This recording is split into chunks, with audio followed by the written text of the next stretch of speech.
वह बड़ी जोर से चिल्लाई थी कि उसके पेट में बहुत तेज दर्द हो रहा है और उसे बहुत तेज भूख लगी है। उसकी आवाज़ में जिद भी थी, बेबसी भी। सामने खड़े किडनैपर ने लापरवाही से उसके आगे साधारण सा खाना बढ़ा दिया, तो उसने तुरंत मुंह फेर लिया। रूठे हुए बच्चे की तरह बोल पड़ी कि वह ये सब नहीं खाती, उसे पिज्जा बर्गर खाने की आदत है। उसकी बात सुनकर किडनैपर ठहाका मारकर हंसा और ताना मारते हुए बोला कि वो यहाँ किडनैप होकर आई है, घूमने नहीं, जो उसकी हर फरमाइश पूरी की जाए। फिर भी वो चुप नहीं हुई, दर्द और गुस्से में चिल्लाती रही।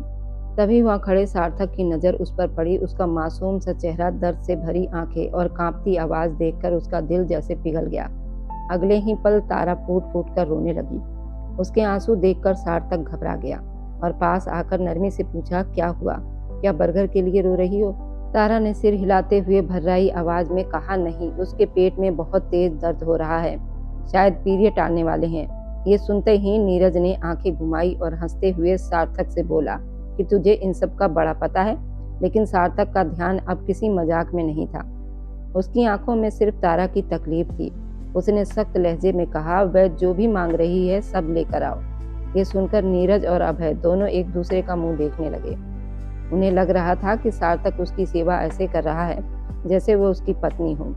सार्थक ने धीरे से तारा को बेड पर लिटा दिया, उसके माथे पर हाथ रखा और बहुत धीमी आवाज में बोला, डरने की कोई जरूरत नहीं, आराम करो, तुम्हें कुछ भी नहीं होगा। उसके इस स्पर्श में एक अजीब सी गर्माहट थी जिससे तारा का दिल थोड़ा शांत हुआ।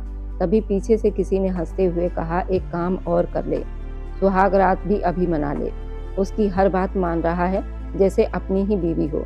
ये सुनकर सार्थक की आंखों में गुस्सा चमक उठा।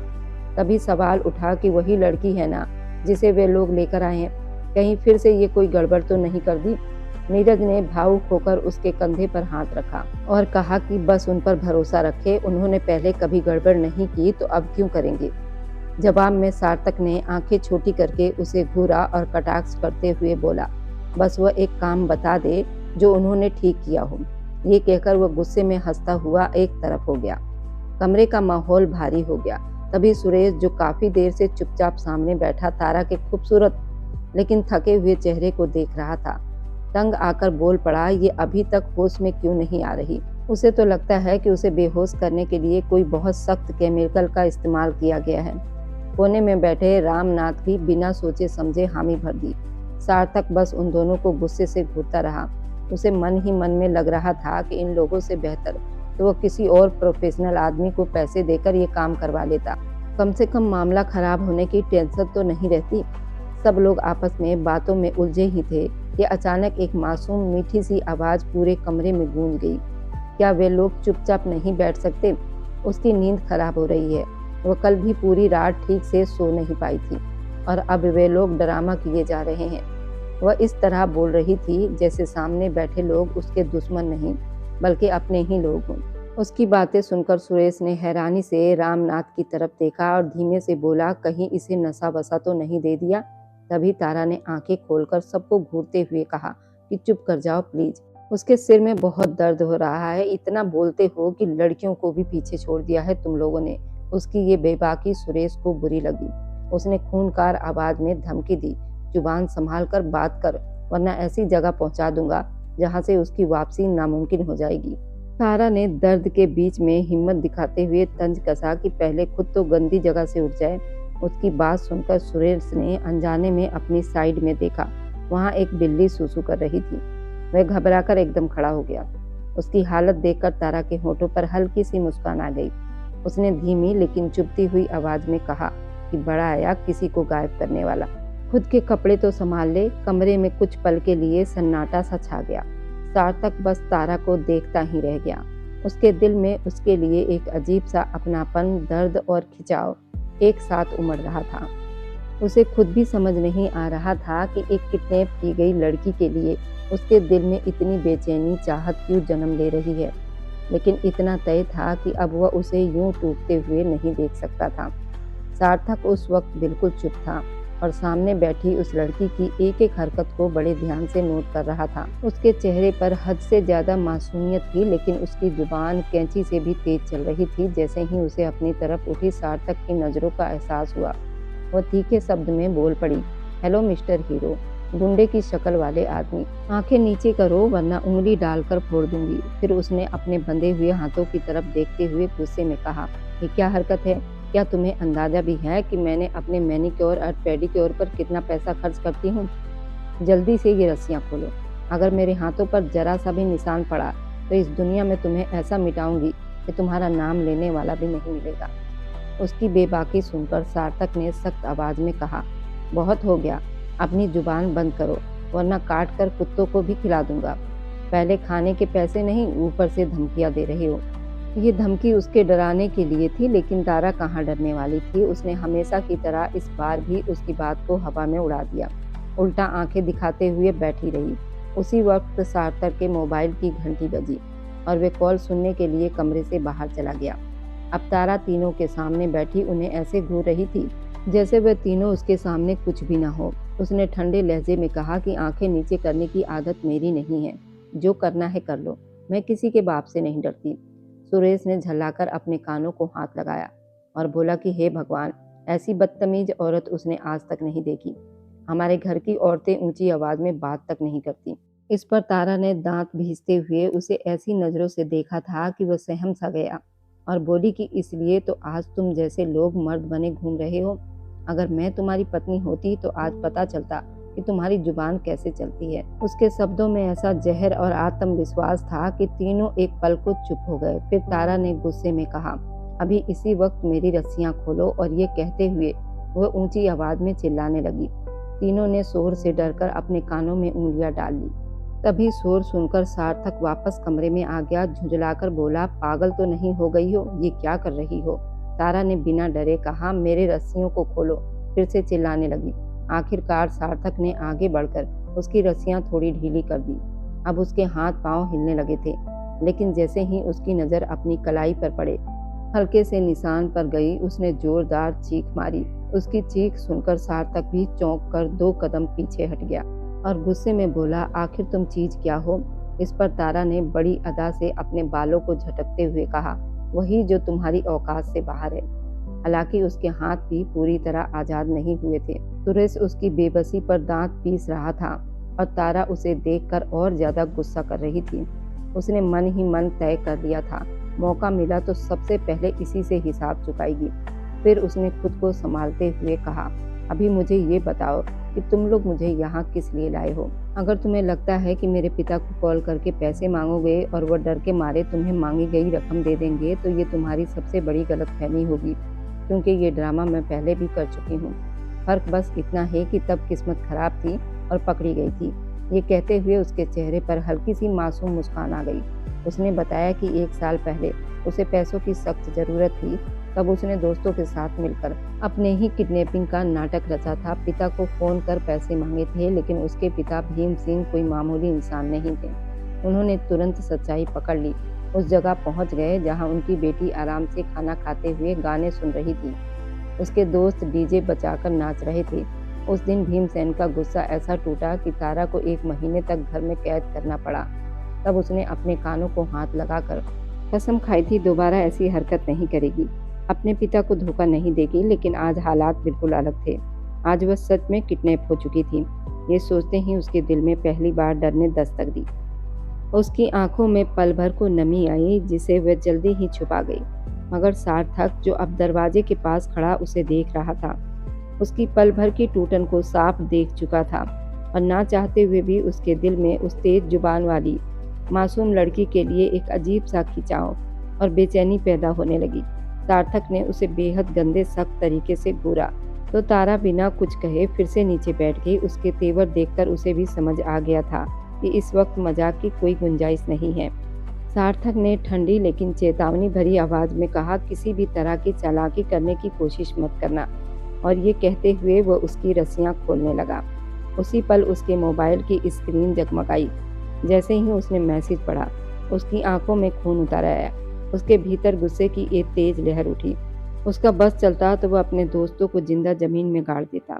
गलत लड़की को किडनैप करके लाया गया था। ये एहसास उसे भीतर तक झकझोर गया। उसे खुद पर भी गुस्सा आ रहा था और शर्मिंदगी भी महसूस हो रही थी। उसका दिमाग तेजी से चल रहा था। वह इस बड़ी गलती को आखिर सुधारेगा कैसे? वहीं दूसरी तरफ जब तारा कुर्सी से उठी तो कुर्सी पर पड़े लाल रंग के छोटे छोटे निशान उसकी नजरों में आ गए।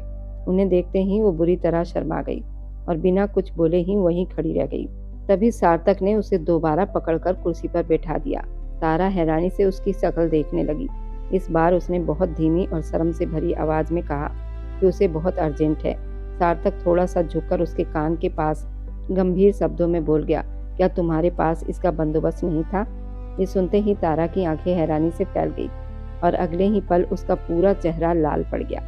पीछे खड़े नीरज को ये सब बिल्कुल अच्छा नहीं लगा और जलन के मारे वो बोल पड़ा कि ये मजनू उस लड़की के इतना पास क्या कर रहा है, पीछे खड़े होकर बात कर। लेकिन सार्थक ने उसे घूरते हुए कहा, अभी चुप रहो, जो मैं करने वाला हूँ वो तुम लोगों को जिंदगी भर याद रहेगा। उसकी आवाज़ में इतना गुस्सा था कि नीरज एकदम शांत हो गया। सार्थक फिर से तारा की तरफ मुड़ा और पूछा कि क्या वो ठीक है? तारा ने मासूमियत से सिर हिलाकर मना कर दिया। सार्थक उसके लिए जरूरी सामान लेने कमरे से बाहर निकलने ही वाला था। पीछे से तारा की हल्की सी आवाज़ आई कि उसके लिए चॉकलेट भी लेकर आए, उसका बहुत मन कर रहा है। सार्थक एक पल को ठिठक गया, फिर उसे याद आया कि इस समय लड़कियों को चॉकलेट इतनी पसंद होती है। ये सोचकर वो बिना कुछ कहे बाहर निकल गया। जबकि नीरज के तन बदन में आग लग चुकी थी, वो बड़बड़ाने लगा, उन्होंने उसे किडनैप करके लाया है, होटल में खाना खिलाने नहीं। वह सार्थक से बोला, वह उसके साथ ज़रूरत से ज़्यादा फ्री हो रहा है और कहीं ऐसा तो नहीं कि फिल्मों की तरह उसे पहली नज़र में ही उससे मोहब्बत हो गई हो। नीरज की आंखों में जलन साफ झलक रही थी। उधर तारा ने हाथ हवा में लहराते हुए कहा, मिस्टर हैंडसम, तुम जल्दी से इन्हें छोड़ो, इनसे मैं खुद ही निपट लूंगी। सार्थक उसकी अदा को देखकर कुछ पल के लिए वहीं रुक गया। वह काफ़ी देर से अपने दिमाग पर जोर डाल रहा था। उसने इस लड़की को पहले कहीं देखा है, लेकिन उसे याद नहीं आ रहा था। जैसे ही वो गाड़ी में जाकर बैठा, अचानक उसके दिमाग में एक झटका सा लगा और सारी तस्वीरें साफ होने लगी। उसे पूरा मंजर याद आ गया। ये वही लड़की थी जिसे वो पिछले 2 सालों से ढूंढ रहा था। यही तो वजह थी उसे पहली नज़र में ही कुछ अजीब सा लगा था। यही वजह थी कि उसके दिल में उसके लिए ना चाहते हुए भी बेचैनी और खिंचाव पैदा हो गया था। और अब वह जान चुका था, ये किडनैपिंग नहीं बल्कि किस्मत की सबसे बड़ी उलझन थी जो उसे इस लड़की तक खींच लाई थी। उसकी जुबान लगातार चल रही थी, मगर तारा के किसी भी सवाल का वह जवाब नहीं दे पा रहा था, जैसे शब्द उसके गले में ही अटक गए हो।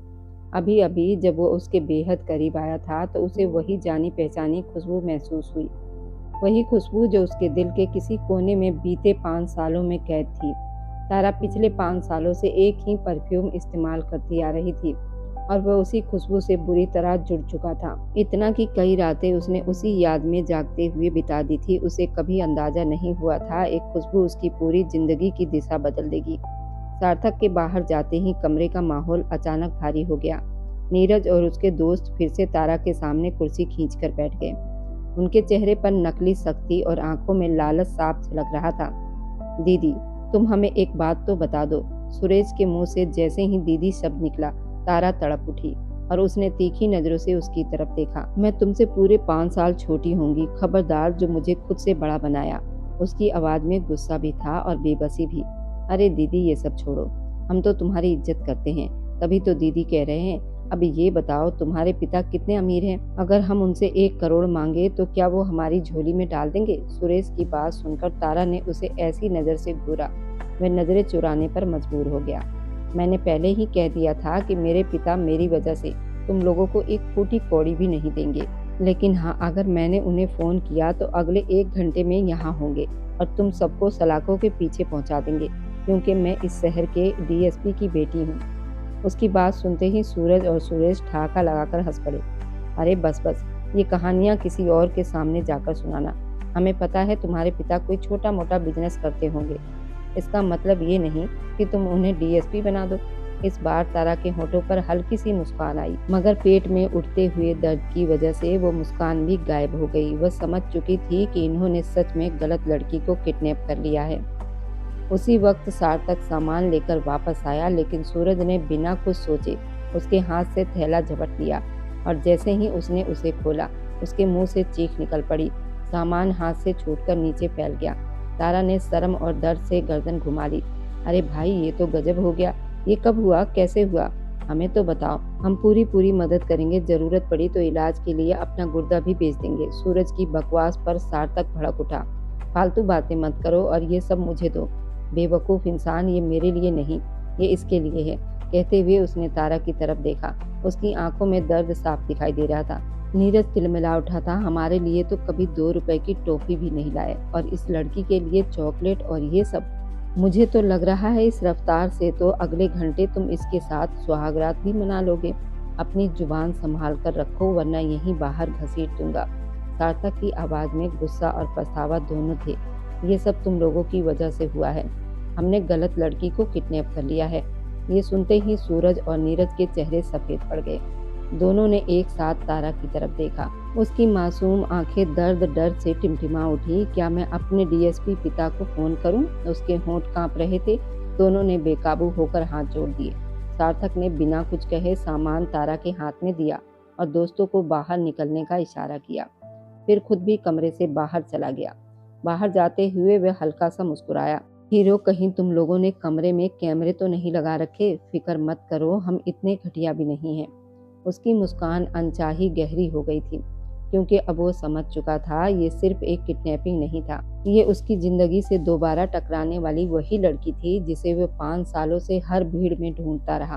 और शायद यही शुरुआत थी उस कहानी की, जिसमें दर्द, पछतावा, डर और एक धीमे धीमे अपनापन, रोमांस अब एक साथ उसकी सांसों में घुलने वाले थे।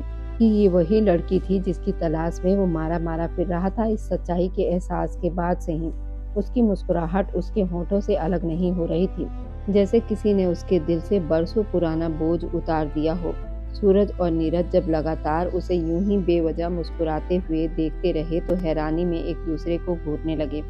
यार, इसे क्या हो गया है? कहीं सच में तो इसे इस बेवकूफ लड़की से प्यार तो नहीं हो गया? नीरज ने धीरे से कहा, लेकिन उसके चेहरे पर डर साफ झलक रहा था।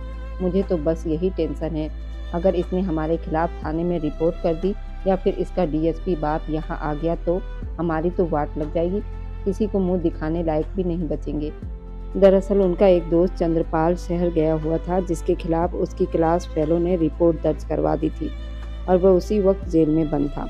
ऊपर से चंद्रपाल के खिलाफ पहले से ही 8वीं रिपोर्ट दर्ज हो चुकी थी। इसी वजह से उसके पिता ने साफ मना कर दिया था कि अब उसकी जमानत के लिए वह कोई कदम नहीं उठाएंगे और जो करना है अपने नालायक दोस्तों के साथ मिलकर खुद करे। इसी घबराहट में इन लोगों ने फैसला किया था कि उस लड़की को किडनैप करेंगे जो केस वापस लेने के लिए वजह बनी थी, और उसे डराकर धमकाकर चुप करा देंगे। मगर किस्मत को कुछ और ही मंजूर था और यहाँ आकर उन्होंने बवाल काट दिया था। गलत लड़की को उठा लाए थे। थोड़ी देर बाद सार्थक का मोबाइल फिर से बज उठा। यार, इसके रिश्तेदार भी कमाल के हैं, हर वक्त फ़ोन बजाते रहते हैं। उसने झुंझलाकर कॉल उठाई और तभी एक और धमाका हुआ। उसका दोस्त चंद्रपाल जेल से बाहर आ चुका था। आखिरकार उसके पिता का दिल पसीज गया था। बाहर सब कुछ सुलझता हुआ दिख रहा था, मगर अंदर तारा बैठी उनके अगले कदम का इंतजार कर रही थी। उसे बचपन से ही एडवेंचर का शौक था और ये पूरी घटना भी उसे किसी अजीब से रोमांचक जैसी लग रही थी। मगर अब उसका शरीर जवाब देने लगा था। तुम लोग आखिरकार कब तक मुझे यहाँ पर बैठा कर रखोगे? और मुझे यहाँ लाने का मकसद क्या था? अब साफ साफ बता दो, क्योंकि अब मैं बोर हो रही हूँ। उसकी आवाज़ में अब पहले जैसी चुस्ती नहीं थी। बुखार की वजह से उसका चेहरा लाल हो चुका था और आंखों में थकान उतर आई थी। अब हम तुम्हें और यहाँ नहीं रखेंगे, तुम बस अपना घर बता दो, मैं खुद तुम्हें ड्रॉप कर दूंगा। सार्थक ने उसकी तरफ देखे बिना कहा, जैसे उसकी आंखों में झांकने से वो डर रहा हो। अरे वाह, इतनी देर के लिए तुम लोगों ने मुझे किडनैप किया था और अब ऐसे ही छोड़ दोगे? ये क्या बात हुई? तारा ने हल्की सी तंज भरी हंसी के साथ कहा। तभी सूरज आगे बढ़ा और शर्मिंदगी के साथ माफी मांगते हुए पूरी कहानी सुना दी। कहीं ऐसा तो नहीं कि हम तुम्हें घर छोड़ने जाए और तुम्हारे पिता हमें धक्के मारकर बाहर निकाल दे? उसने डरते हुए पूछा। तुमने मेरी इज्जत पर कोई आंच नहीं आने दी। फिक्र मत करो, मेरे पिता ऐसे नहीं हैं। मुझे नहीं लगता उन्हें अभी ये भी पता होगा कि मैं घर पर हूँ या नहीं। ये कहते तारा की आवाज़ अचानक भर गई और उसकी आंखें आंसुओं से भर गई। सार्थक ये सब चुपचाप महसूस कर रहा था। तभी अचानक तारा की नज़र अपने हाथों पर पड़ी और वह चीख पड़ी। ये क्या हुआ? तुम ठीक तो हो? तीनों एक साथ बोल उठे। मेरी अंगूठी, मेरी मंगनी की अंगूठी गुम हो गई। उसके शब्दों में घबराहट और डर दोनों थे। सूरज और नीरज जमीन पर आंखें गड़ाए उसे ढूंढने लगे, मगर सार्थक अपनी जगह पर जैसे पत्थर का हो गया था। मंगनी, ये शब्द उसके कानों में हथौड़े की तरह बजा। उसने बेकाबू होकर तारा के चेहरे की तरफ देखा, जहां घबराहट साफ झलक रही थी। उसकी आंखें बता रही थी ये अंगूठी उसके लिए कितनी कीमती थी। अगर अंगूठी इतनी जरूरी थी तो उसे पहनाने वाला उसके लिए कितना खास होगा। ये सोचकर सार्थक का सीना अजीब दर्द से भर गया। उसने गुस्से और बेचैनी में अपनी मुट्ठियां भींच ली और बिना कुछ कहे कमरे से बाहर निकल गया। अरे हमारे बॉस को क्या हो गया? उसे वापस बुलाओ। इस लड़की की अंगूठी ढूंढनी ही पड़ेगी, वरना ये हमें चीख चीख कर पागल कर देगी। सूरज ने पीछे से आवाज लगाई, मगर सार्थक सीधा गाड़ी लेकर अपने घर पहुंच गया। उसने रास्ते में सूरज को समझा दिया कि तारा को उसके घर सुरक्षित छोड़ दो। उधर तारा पूरे रास्ते उन तीनों से बातें करती रही, हंसती रही जैसे कुछ हुआ ही ना हो, और जाने कब उसने उन तीनों को अपना भाई मान लिया। जबकि कहीं दूर सार्थक के दिल में एक अनजाना दर्द चुपचाप जगह बना चुका था, जिसे वह खुद भी समझ नहीं पा रहा था कि ये पछतावा था, अधूरा आकर्षण था, या फिर किसी ऐसी कहानी की शुरुआत जिसका अंजाम अभी किसी को भी पता नहीं था। जब तारा अपने घर पहुंची तो सूरज की आंखें हैरानी से फैल गई। ऐसा नहीं था कि वह खुद किसी छोटे या साधारण घर से ताल्लुक रखता था। वह भी एक मिडिल क्लास परिवार से था। उसके पिता सरकारी अफसर थे, मगर तारा की हवेली देखकर उसे पहली बार अमीरी का असली मतलब समझ में आया। ऊंचे दरवाजे, फैला हुआ आंगन, चारों तरफ सन्नाटा और शान, जैसे ये घर नहीं बल्कि किसी रईस की खामोश कहानी हो। तारा ने हल्की मुस्कान के साथ कहा, चलो मेरे साथ, मैं तुम लोगों को चाय पानी पिलाती हूँ। मगर सूरज ने तुरंत हाथ जोड़ दिए, नहीं नहीं दीदी, आज बहुत हो गया, आपका बहुत बहुत धन्यवाद। दीदी सब सुनते ही तारा ने गुस्से में होंठ फुला लिए और आंखें तरेर कर उसे देखा। फिर झट से गाड़ी से उतर गई और हाथ हिलाते हुए बोली, ठीक है जाओ, फिर मत कहना कि तारा ने खातिरदारी नहीं की। तीनों दोस्त मुस्कुराते हुए गाड़ी मोड़कर निकल गए। तारा वहीं खड़ी उनकी गाड़ी को दूर तक जाता देखती रही, जब तक वह उसकी आंखों से पूरी तरह ओझल नहीं हो गए। उसी पल न जाने क्यों उसके दिल में एक अजीब सी हलचल हुई। बिना चाहे उसके दिमाग में सार्थक का चेहरा उभर आया। वह अजीब इंसान था, न ठीक से बात करना जानता था, न किसी की आंखों में आंखें डालकर देख पाता था, जैसे दुनिया से नाराज हो या फिर किसी गहरे दर्द को सीने में दबाए बैठा हो। तारा ने खुद को झिझकते हुए सिर झटका। हवेली के अंदर कदम रख दिए, तभी सामने से माधवी देवी की तीखी आवाज आई, मिल गई मेरी बच्ची, आखिरकार आवारागर्दी से फुर्सत मिली। तारा एक पल को रुक गई, कुछ कहना चाहती थी लेकिन खुद को रोक लिया, मगर शायद आज उसके भीतर जमा सारा जहर बाहर निकलने को बेताब था। माधवी देवी बिना रुके बोलती रही, मैंने तुम्हारे पिता को कितनी बार समझाया है, इस लड़की को थोड़ी लगाम डाल दें। अगर ऐसे ही चलता रहा, एक दिन हमें समाज के सामने सिर झुकाना पड़ेगा। तब तारा का सब्र टूट गया। उसने पलटकर बेहद ठंडी मगर चुभती आवाज में कहा, आपको मुझे लगाम डालने की जरूरत नहीं है, बल्कि अपनी बेटी पर ध्यान देने की जरूरत है। आपको पता भी है वह इस वक्त कहाँ है? शहर की सबसे बदनाम जगह पर दोस्तों के साथ पार्टी कर रही है। कल उसकी तस्वीरें अगर मीडिया तक पहुंच गई तो मुंह छुपाने की जगह नहीं मिलेगी। इसलिए बेहतर होगा कि मेरी जिंदगी से अपनी नजरें हटाकर अपनी बेटी की फिक्र करे। इतना कहकर वह रुकी नहीं, भारी कदमों से अपने कमरे की ओर बढ़ गई। उसका दिल चाह रहा था कि वह चीख चीख कर रोए, अपने अंदर जमा दर्द को बाहर निकाल दे, मगर वह उस औरत के सामने अपने आंसुओं को कमजोर नहीं बनाना चाहती थी। कमरे में पहुंचते ही वो बिस्तर पर ढह सी गई, तकिए को सीने से लगाकर फूट फूट कर रोने लगी। बचपन की सारी यादें एक एक करके उसकी आंखों के सामने घूमने लगी। वह सिर्फ 10 साल की थी जब उसकी माँ एक कार एक्सीडेंट में दुनिया छोड़ गई थी। माँ की चिता की राख अभी ठंडी भी नहीं हुई थी कि उसके पिता ने दूसरी शादी कर ली थी। तारा ये सब पहले से जानती थी। उसने अपनी माँ और मौसी की बातें कई बार चुपचाप सुनी थी। माँ अक्सर अपने पति की बेरुखी पर आंसू बहाया करती थी और तारा धीरे धीरे अपने पिता से दूर होती चली गई। माँ के जाने के बाद माधवी देवी घर में आई और घर का माहौल बदल गया, मगर उसके पिता कभी नहीं बदले थे। वह हमेशा मजबूत बनकर खड़े रहे। एक बार उसकी सौतेली बहन ने उसका कमरा छेड़ने की कोशिश की थी तो तारा ने पूरे घर में हंगामा खड़ा कर दिया था। तब उसके पिता उसके साथ खड़े थे, मगर वक्त के साथ साथ वो भी माधवी देवी के पाले में चले गए। तारा उनकी नजरों में जिद्दी, बदतमीज, कमीनी औलाद बनती चली गई। एक बार बिना किसी गलती के ही माधवी ने उस पर इल्जाम लगाया। तारा ने जानबूझकर वही गलती कर दी। आंखों में आंखें डालकर कहा, जब बिना वजह इल्जाम लग ही गया है तो उसे सच बना लेने में क्या ही बुराई है।